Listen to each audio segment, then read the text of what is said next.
मैं आपको 8 पॉइंट बता रहा हूं।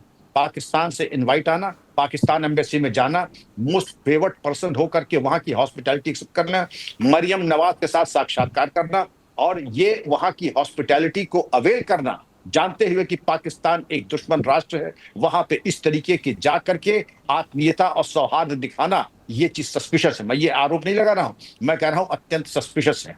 इसके अलावा लिविंग बियॉन्ड मीन्स आपने उसकी ज्योति के घर की हालात देखे, और इसको कहते हैं income disproportionate to known sources of income, जो आमदनी का जरिया है उससे कहीं ज्यादा खर्चा है। ये तो एक्सप्लेन करना ही पड़ेगा। और अब तक, जैसे कहना अब तक अब तक अब तक 4 बार तो कह दिया अब तक, ये वही बात है कि ये इन्वेस्टिगेशन कंटिन्यूअस प्रोसेस है।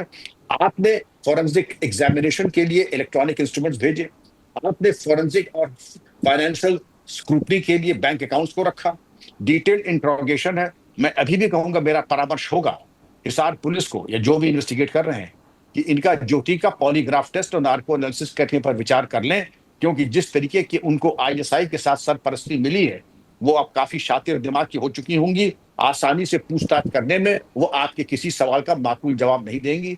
लेकिन अब उनको भी, आप ज्योति तो छोटी, बड़े मियाँ छोटे मियाँ सुभान अल्लाह, अब ज्योति के डिफेंस में तमाम पत्रकार आ गए, उसने आखिर ऐसी क्या गलती कर दी थी। और जब उसने कह ही दिया कि सामरिक महत्व की कोई चीज उसके पास से नहीं मिली, तो उसको एक तरीके से प्रमाण पत्र मिल गया कि अब उसको हमें छोड़ देना चाहिए और एक माफीनामा देना चाहिए।